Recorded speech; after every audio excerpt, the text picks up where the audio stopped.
Hello, hello. Are we live?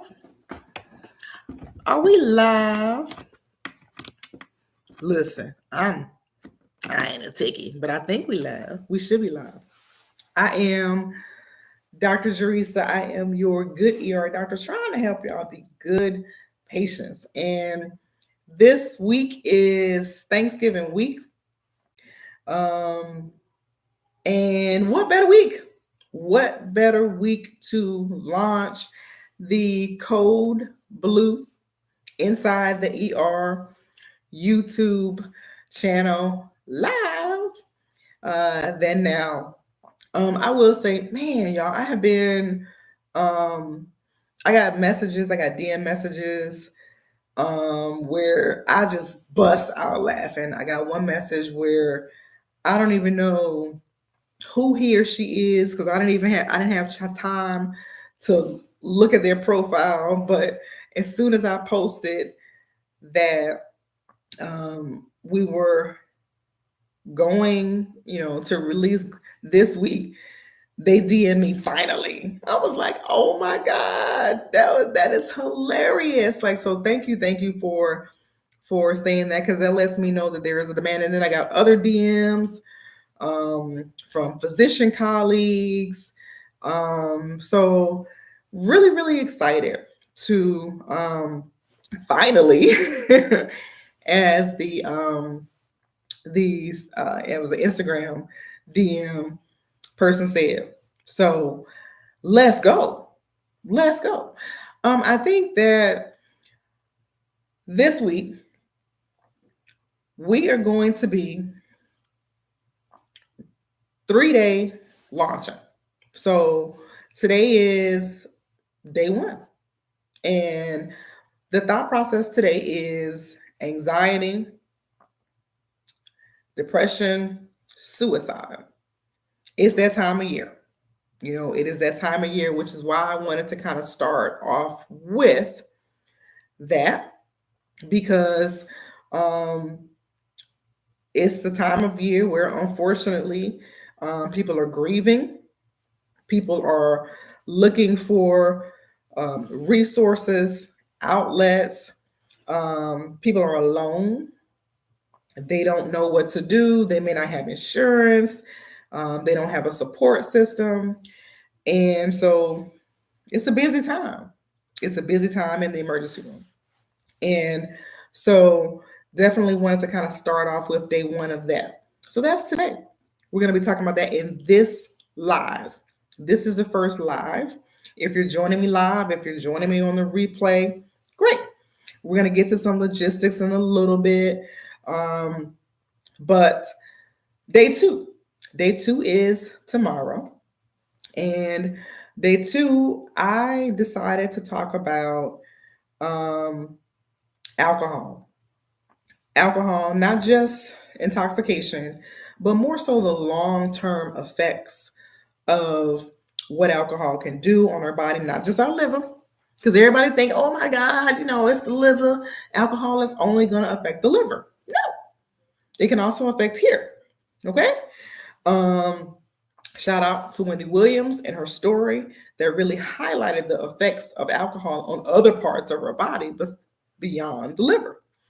So alcohol, marijuana, that laced marijuana, and opioids. I'm really, really passionate about opioids because as we enter into 2025, right, we're going to be going into a new year, and we have we have therapies, we have new treatments, new medications that are available, and we got to know that. We got to know that.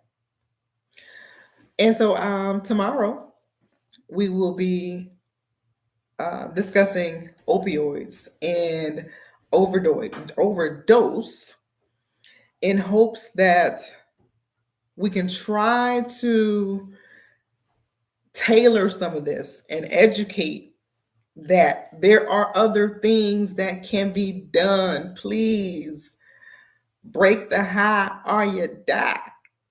Break the high or you die. Okay.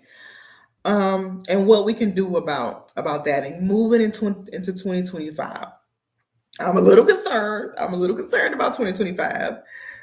Because yeah, Project 2025.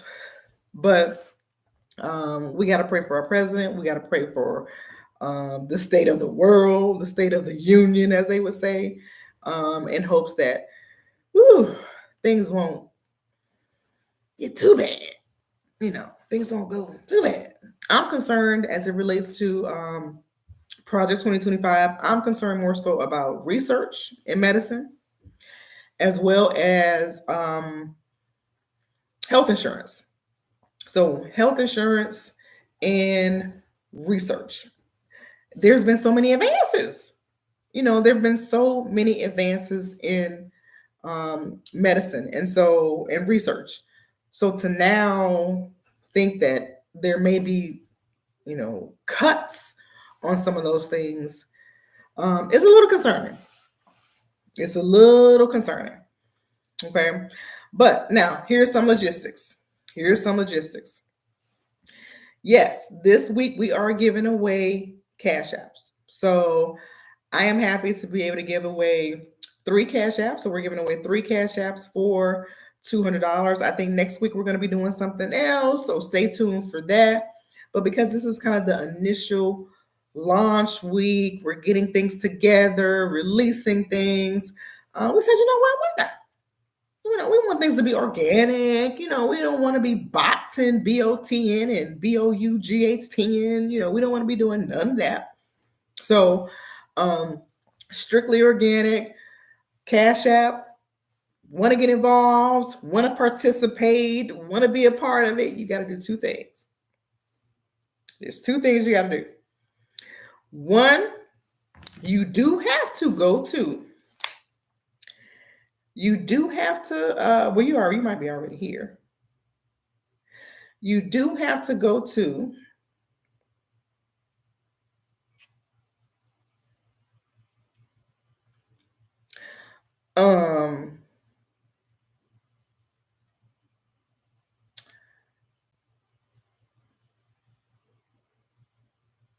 you have to go to, I'm just trying to see why this, subscribe. So you got to subscribe here. You got to subscribe on YouTube. And then you have to go to the website. So you have to go to website, drteresa.com. And so it looks like I'm not live on Instagram. And subscribe to the email list there.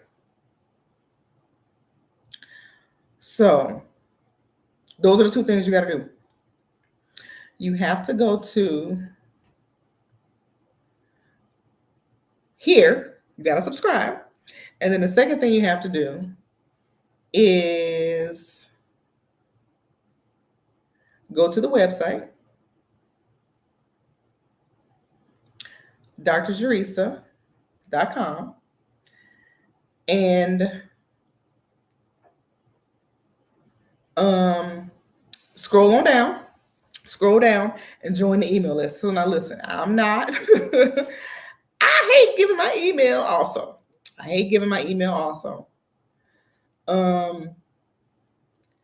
And so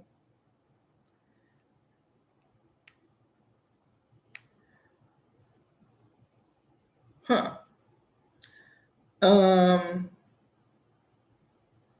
hate giving my email also.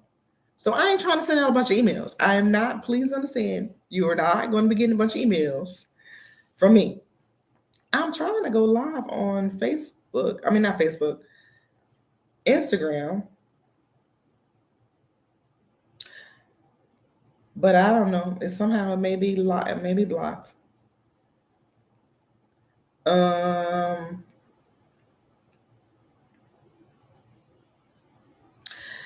so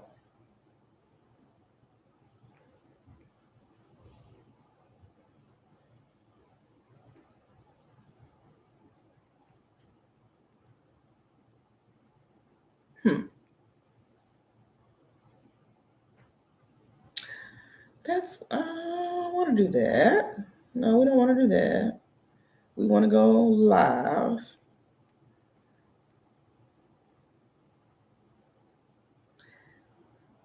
Uh, See, I've never gone live on Instagram before. Um, okay, so well, I guess we'll have to post it on Instagram later.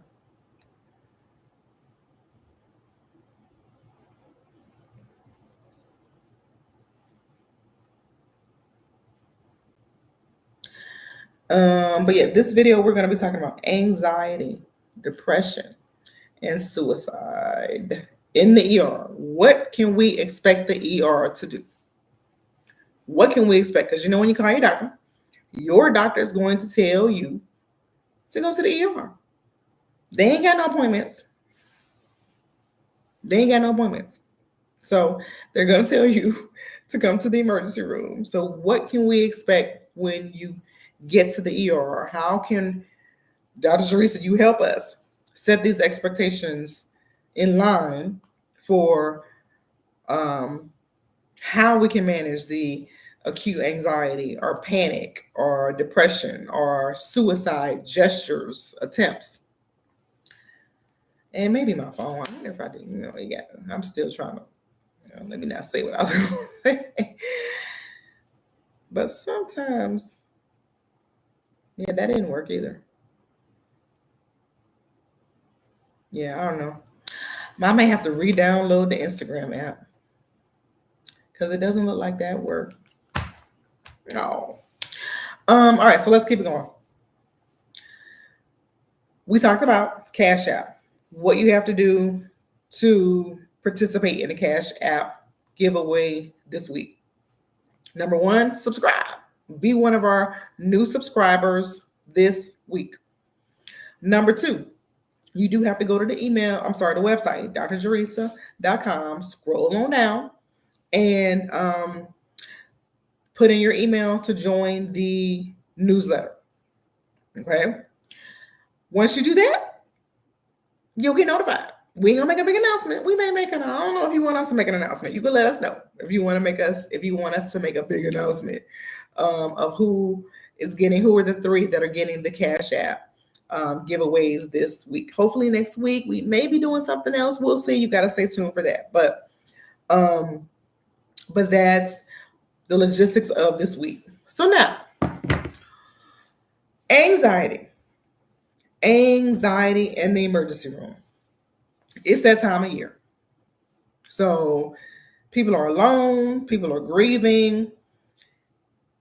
Some people don't have support, and they really want to know. They don't know, what can they do? What are the options for them? If they go to the emergency room, what can they expect the emergency room to do? It really depends on the symptoms. A lot of it depends on the symptoms. So, as it relates to anxiety, and we'll start with anxiety and then we'll go to depression and then we'll go to suicide. As it relates to anxiety, there's different levels of severity. So there's anxiety that patients may just have here and there. So anxiety, maybe they get it once a month or maybe they get it once a week and, it's manageable.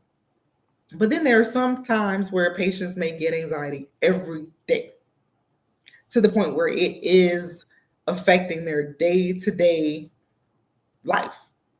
They can't function because they're having palpitations, they're sweating, they're tremulous, they're short of breath, their heart is just beating out of their chest. They can't concentrate. And so they come to the emergency room, and then what is the ER gonna do? The biggest thing you have to understand is we try to separate patients. Has this patient been on medication before? Or is this like a brand new thing that we're addressing right now? But even before that, we try to say, do they have any risk factors for anything else? Because we're not gonna, if you've never been diagnosed with anxiety, it's not good, wise for the ER doctor to just say, oh, it's anxiety. Okay, that's not good. So we definitely don't want that to happen. Okay, and if you feel that that's happening, you definitely got to advocate for yourself. If you've never been diagnosed with it, there are some things that the doctors really should do to try to make sure that this is nothing else that's happening. Okay, this isn't heart. This isn't lung. This isn't electrolytes. This isn't autoimmune. This isn't thyroid. Like other conditions, those things should be considered before the doctor automatically says, this is anxiety. Okay. But that's kind of what the ER doctor should do. Has the patient ever been diagnosed with this before? Or is this something brand new that we are addressing today? What are they saying? So is the patient giving you some history, some knowledge that, they're under more stress? Are they grieving something? What other stories are they telling you that's surrounding their emotions and what's their symptoms right now? Okay. Those are some of the things that we really have to look at. And it matters what you tell us. So sometimes you might be like, oh, I don't want to tell the ER doctor all this. I don't want to, that I'm private. I don't want them to know this, or I don't want them to know that.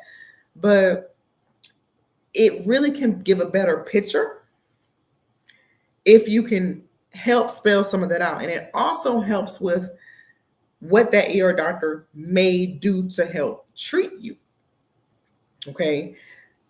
They may be able to give you a prescription. They may be more inclined to give you medication when you give more specifics. Okay. Give us more specifics. Let us know. It helps. If there's anything specific, let us know. Because that can help guide what we do. All right. Has this person been on any medication before? How often are they having symptoms? What is their access to follow-up? That's huge. Access to follow-up is huge. Do they already have a doctor? Do they have, and this is not anything for us as it relates to insurance, but do they have insurance? Because we know that certain insurances kind of make access a little bit easier. That's not me, but it's just the truth. Certain insurances make access easier. So we look at that to say, oh, this person doesn't have insurance. It might be hard for them to get in to see a psychologist or a psychiatrist. Or this person got really good insurance. We might be able to not give them anything, or, they may be able to get an appointment next week and things like that. Okay. So those are some of the things that we look at as it relates to anxiety in terms of, are we going to give the patient prescription? Refill. Do you know what you've been on before? You know what you've been on before. You know how many patients come in, they don't know the name of the medication. They don't know the dose of the medication, how often they were taking the medication. They don't know none of that. But they want you to give them medication. Like, you want me to give you medication, but you don't even know the medication you were on. You got to help us help you. You got to help us help you. So if you have ever, this is key, if you have ever been on any medication for anxiety and even depression, please, before you go to the emergency room, and if that medicine had helped you in the past, know the name of that medication, know the dose of that medication, and know how often you were taking that medication. And it also helps if you have a printout of something where we can verify that. Because some of the medications, some emergency room doctors may not feel comfortable starting without some kind of documentation or verification that you were on this. Okay?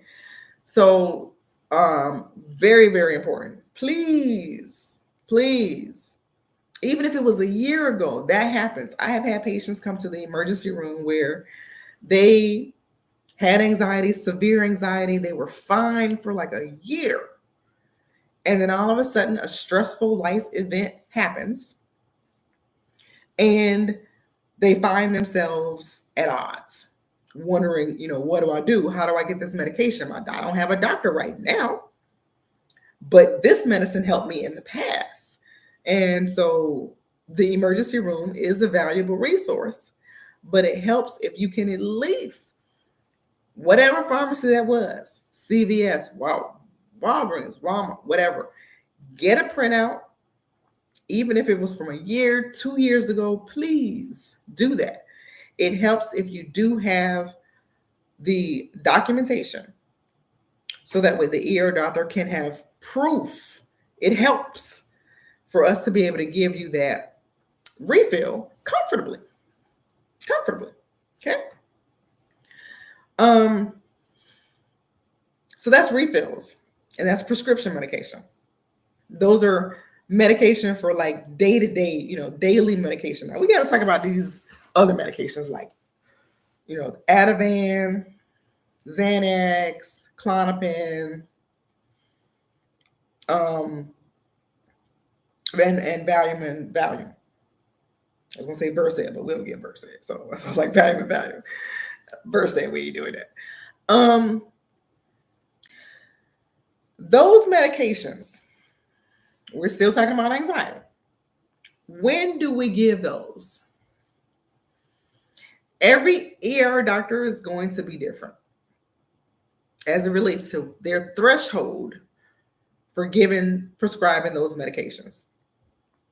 So there's some ER doctors that, depending on your symptoms, depending on your story, what are you telling us? Okay. We also have to keep in mind, will this person have a tendency to abuse this? Okay. Because we don't want to prescribe the medication if this person has a history, unfortunately, of abusing any kind of, substance abuse. So we do exercise caution as it relates to, prescribing these type of medications in those patients that have had struggles before. Okay. But those medications can help. I don't know if I mentioned it earlier, but I'll say it right now. There's daily medication for anxiety. And then there is kind of an as needed medication for anxiety. If the patient, good patients, right? If the patient is not having really frequent, common, symptoms over and over and over again daily, then they may not need a daily medication. Right? Makes sense. They're having symptoms sporadically, once a week, once a month. Well, why do they have to take a pill every day? Those, patients, they say that. Why do I have to take a pill every day? I'm not that bad, Those are the patients where you can consider Xanax, Klonopin, Ativan, lorazepam, Valium. Okay. Will the ER doctor give it? Is the question.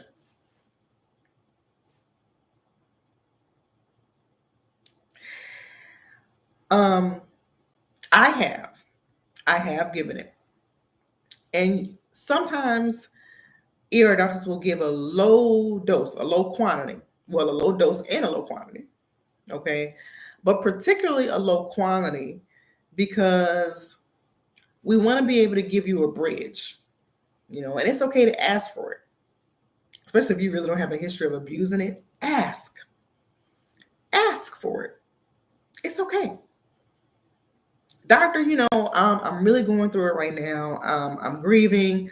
Um, I'm having anxiety reactions. I'm having kind of panic attacks.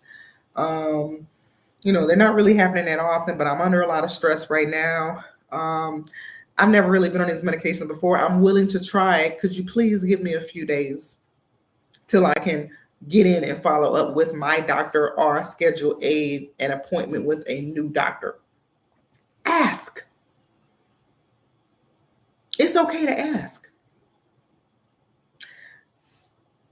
The biggest, sometimes patients come to the emergency room and they think that the doctor is supposed, and I have to be careful how I say this, but that the doctor is supposed to know what you want. Okay. We don't always really know what you want. Now, we know what we would do in your typical situation. But again, if you're not really telling us your typical situation and giving us a full story, then there's going to be some things that you might benefit from. But because you're not really advocating for yourself and saying this, you might miss out, in a sense. So it's okay to say, doctor, do you think you can give me something for a few days? I have no history of abusing this. I haven't done this before, but I feel like I'm at that severe stage where this could potentially help me. It's okay to ask for that. Ask not, have not, right? Ask not, have not. So that's the biggest thing is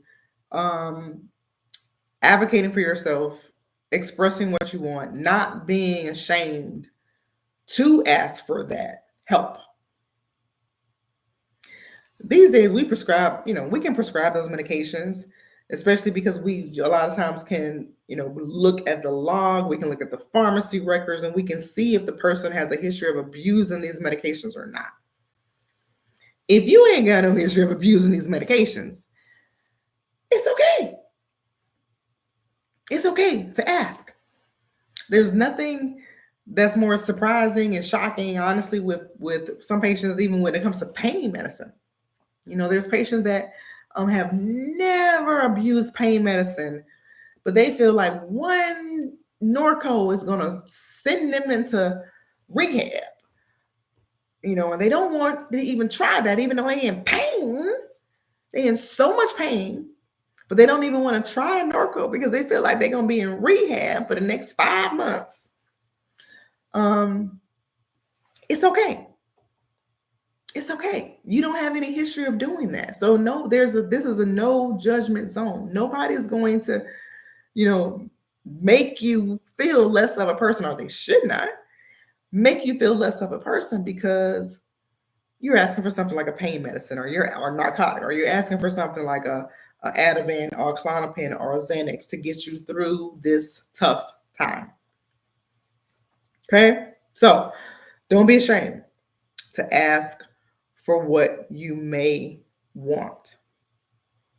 It is okay. All right. The other thing I want to say about anxiety, and then that will pivot into depression. Telepsych. Telepsych has become huge. Thankfully, that's one thing that COVID did was open the doors, open the floodgates for telemedicine and telehealth. And so shout out, to nurse practitioners. I know a lot of nurse practitioners who do telehealth, telepsych specifically. And it increases the access, it increases the availability of appointments. And so it's available. The concern I do have is those patients that don't have insurance, because unfortunately, for outpatient therapy and care, it can be cash basis. And anything that's cash basis, well, you already know. Anything that's cash basis, unfortunately, creates restrictions and limitations for um, for patients to get help. Because they can't afford it. They can't afford to talk to the therapist that they need to talk to because it's cash pay. And so that actually is my concern moving into 2025 with health insurance and Medicaid, things that may be decreasing in terms of being funded. But depression is different, moving from anxiety to depression. Depression is different. And it's interesting because there are patients that feel as though they may be anxious, but they're not depressed. Depressed, not anxious. There's some patients that feel as though they are going through both. Okay. When you come to the emergency room, it's kind of the same thing in terms of if you've been on a medication before. I have given refills. And I don't think I said this at the beginning. I got to say it now. The biggest theme for today, day one, the biggest theme for today, day one, is the longer you wait, the longer you wait. Okay, say it again. The longer you wait, the longer you wait. That means, and this can go into suicide also, because suicide and depression I'm going to kind of intertwine them a little bit. Y'all, these doctors, as I look, my whole thing, when you call your doctor, what they going to tell you to do? When you call your doctor's going to tell you to go where? To the ER. They're not going to be like, oh, yeah, we got an appointment. Come on down. We got an appointment. We can see you today. No, they're not going to do that because they ain't got no appointments. God bless them. They ain't got no appointments. They booked. So when you call your doctor, they're going to tell you to come to the emergency room, right? So when it comes to new patient appointments, there's a huge misconception because you think that when you call the doctor, they're supposed to see you right away. No. Don't happen. It ain't gonna happen. Please understand, it is very reasonable when you call to schedule an appointment that the doctor may tell you they don't have an appointment for 1 to 2 months. That is the state of healthcare right now.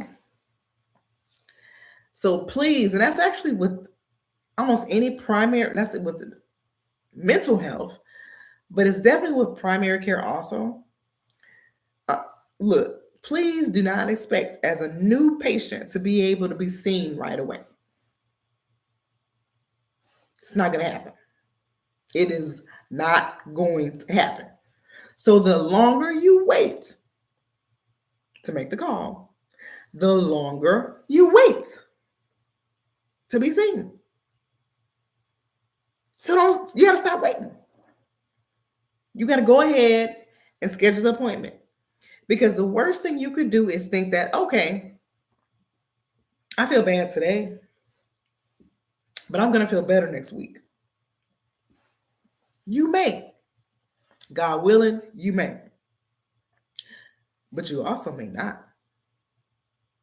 So the sooner you can get in on the books,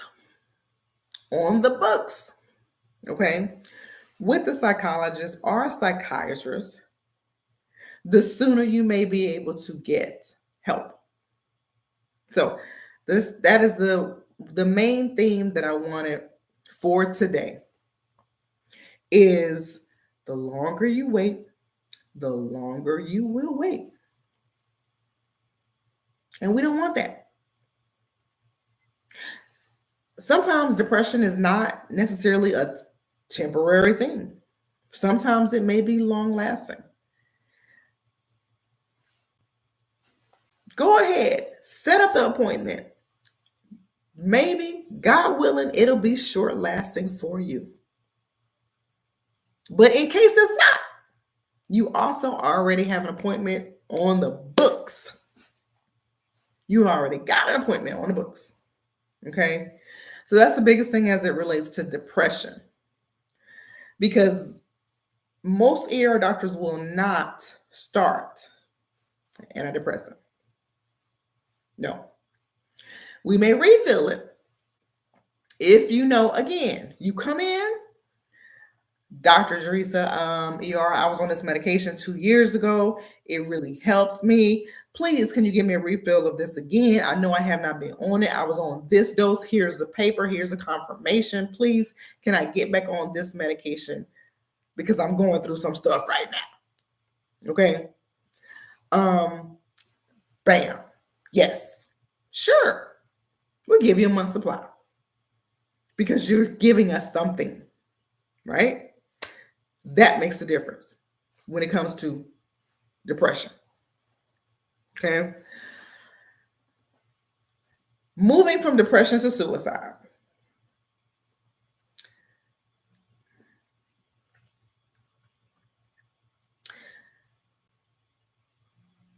The biggest thing, I think, okay, you talk to another ER doctor, we all will have our difference of opinions.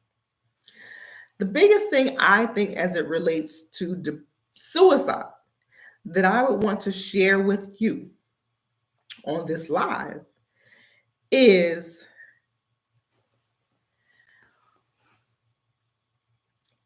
just because you feel as though you want to die or you are ready to die, if you make it to the emergency room, we ain't gonna let you die.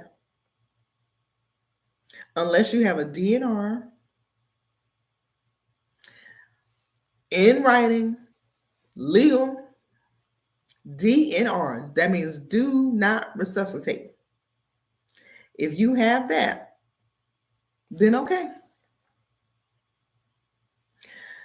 But man, the worst thing you can think, because it has happened and it does happen over and over and over again, where you think, oh, I overdosed, or I shot myself here, or I did this. They just gonna go on here. I'm too critical. They're gonna let me go. I'm too critical. They're not gonna try to save me. Yeah, we are. Absolutely, we are.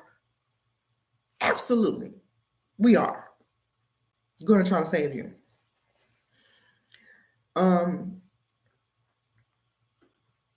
Never forget cases with an S, where patients unfortunately pill overdose,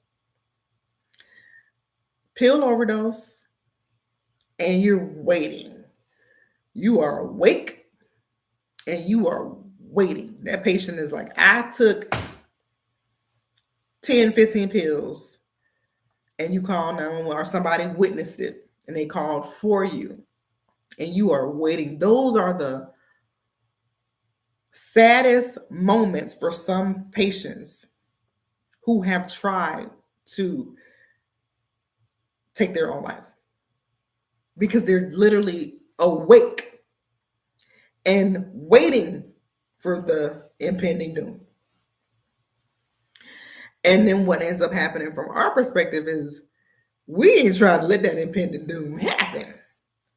You know, we doing IV, we doing fluid, we doing monitor, we get my medication, we trying to have you swallow activated charcoal. You know, we're doing all these different things to try to combat, the pills that you recently took.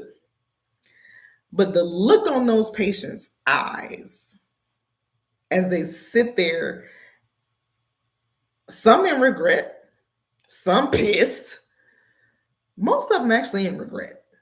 I will say most of them in regret. At least it appears that way. Nobody really knows, but at least it appears that way, that they have a sense of regret of what they did at that time. And sometimes you can't go back. Oftentimes, sometimes, not oftentimes, sometimes you can't go back.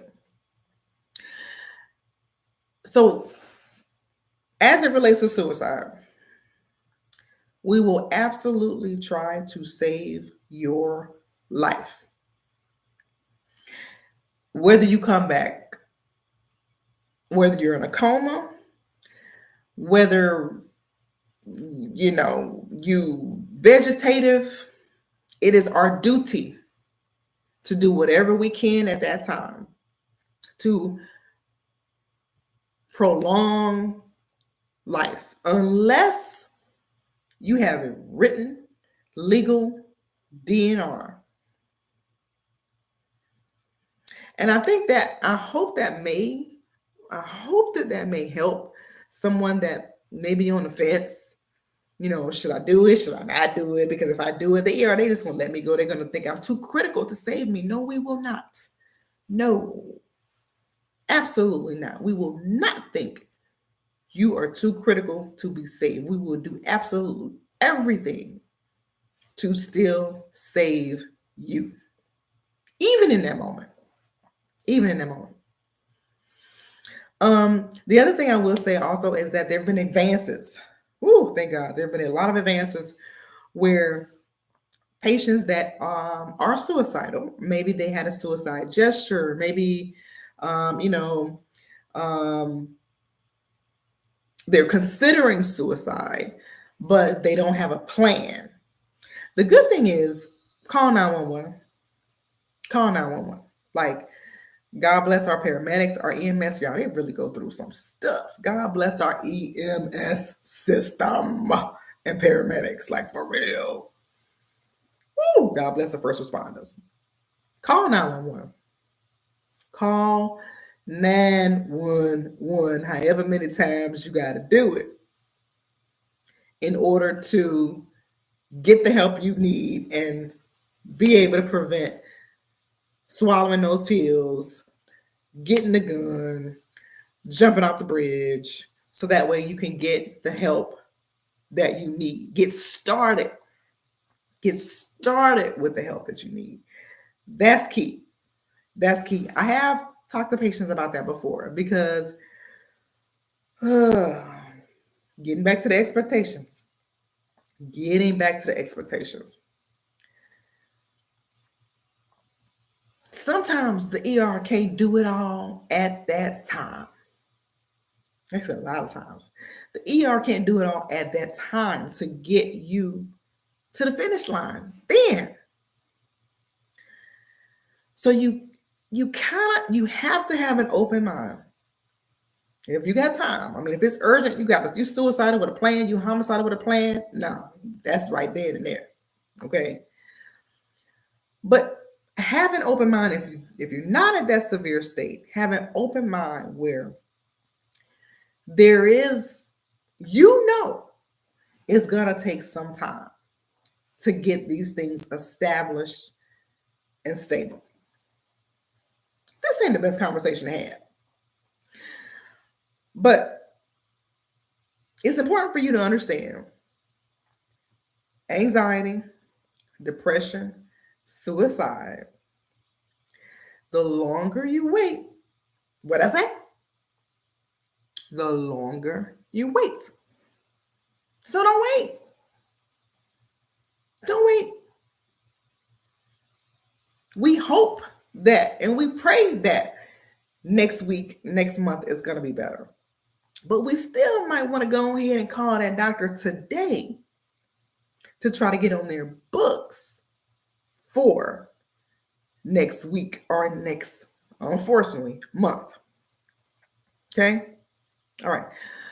I think those are the main things I wanted to say for those three topics. Advocate for yourself. No, especially if you've been on anything before. Ain't no excuse. Now you and there ain't no more excuse. Ain't no more excuse for you to go if you've ever been on medication before to go to the emergency room and not know what medicine you were on for anxiety or depression. No more. If you've seen this video, if you shared this video, if you know, I'm telling you now, I'll say you one more time. Don't go to the emergency room without having that information. Don't do it. Because we can't guess. You don't want us to guess. You don't want us to guess. There's tons of different medications out there. We're not going to do it. And then so you'll end up leaving the same way you came in with nothing.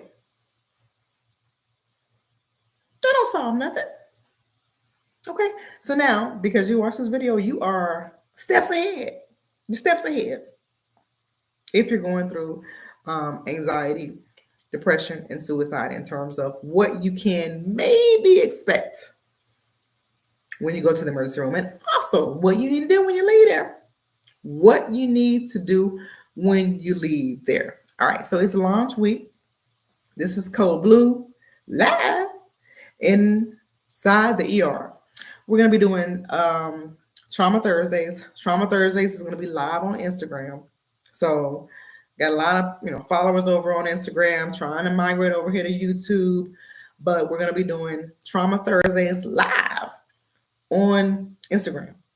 So if you follow me on Instagram, you'll probably see the live button. Well, hopefully I can, because I can do live today on Instagram, y'all. I got to figure that out. I got to figure out how to go live on Instagram so that way we can really do Trauma Thursdays, okay?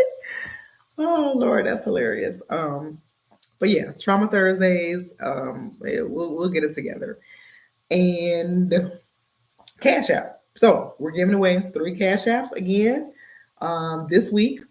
3 Cash Apps, $200. You got to do 2 things. 1, subscribe. 2, go to the website, drteresa.com, scroll on down, and put in your email to join the newsletter email list. Again, I don't know if I said it over here, but I ain't trying to be sending a bunch of emails. Like, ain't nobody got time for that. Ain't nobody got time to be sending a bunch of emails. So you do not have to worry about me sending you a bunch of emails. Like, do unto others as we would have them do unto us, right? Ain't nobody got time to be sending a bunch of emails. I don't like getting them. So you ain't gonna get them from me. Okay. All right. I think that's it. So Dr. Teresa, ER, your board certified emergency room physician, your good ER doctor trying to help y'all be good patients, because what? When you call your doctor, they just gonna tell you to do what? What they gonna tell you to do? They just gonna tell you to go where? To the ER. That's where I come in at. All right, y'all. I will see you tomorrow. Tomorrow we're talking about alcohol. We're talking about alcohol, marijuana, and opioids. So that should be an interesting one, because I'm really, really passionate about 2025 going into substance abuse, fentanyl, lace, fentanyl is laced with everything, laced in everything. And what bystanders can do when there's someone that, is unfortunately overdosed, besides just stand there and look or walk past them or think that they're sleeping. Like, what can we really do to try to help that person who has struggled with substance abuse, who may be overdosing right in front of your eyes? So we're going to be talking about that tomorrow. All right.